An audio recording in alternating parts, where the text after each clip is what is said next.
We launched with product in market in January of 2020.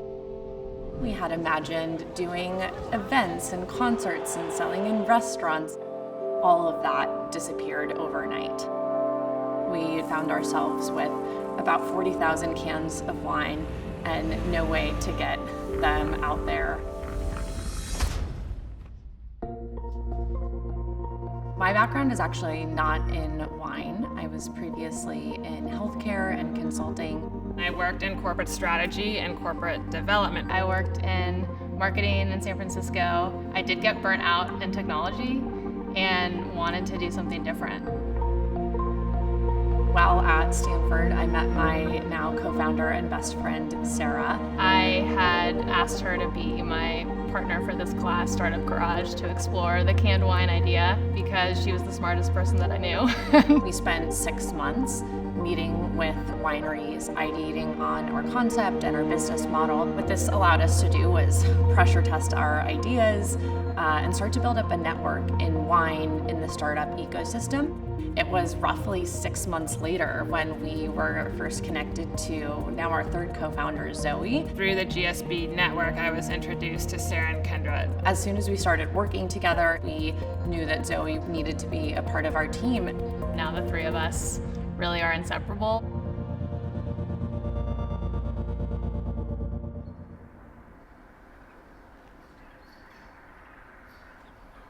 Maker Wine is a new kind of wine company. We partner with small independent wineries and we can their flagship wines. We started Maker to create a new kind of company that shined a light on small independent wineries.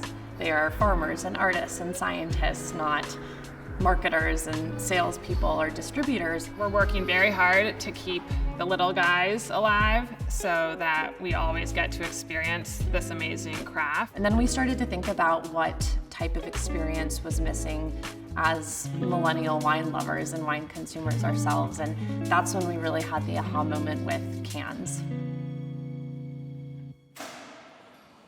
Why has wine always been in these super stuffy, unapproachable, heavy glass bottles? Super old school, outdated. The label tells you nothing. Not technology forward. You never know if the price is indicative of the quality.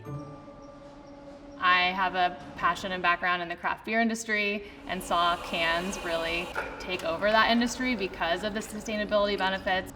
A lot of people don't know that glass is actually very hard to recycle. It's recycled in just about 40% of recycling facilities across the United States. The aluminum format also weighs much less than a bottled wine. So if you think about the carbon emissions transporting wine across the world, much better for the environment there. All of those reasons really got us excited about cans. We actually canned our first 3 wines less than 2 months after graduation.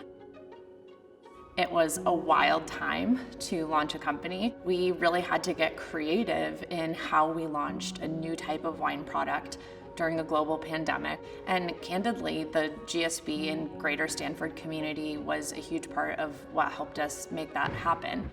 What we started doing was hosting virtual wine tastings, and we did more than 150 in our launch year. And so it was really leaning on the network that helped ultimately, get us off the ground during a really tough time. Stanford GSB definitely changed my life. I would not be here today as the CEO of Maker if I hadn't gone to the GSB and met my co-founders and met the people who backed our business from the very beginning. I don't know that I would have started this business without the confidence that the GSB gave me. You walk out of there and you feel like you can do anything.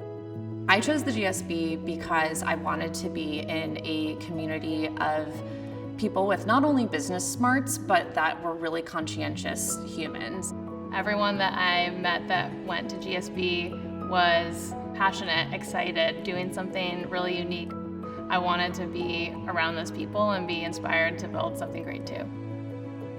The motto of the GSB is changing lives, changing organizations, change the world. On the whole, why we are building Maker, why we consider ourselves a mission-driven wine company is so that we can make wine better. I really want Maker to be this incredible platform for these independent producers to get to highlight, minority and women-owned wineries and make those stories more visible. I think has had an impact. When we are successful, wine as an industry really should put the human at the center.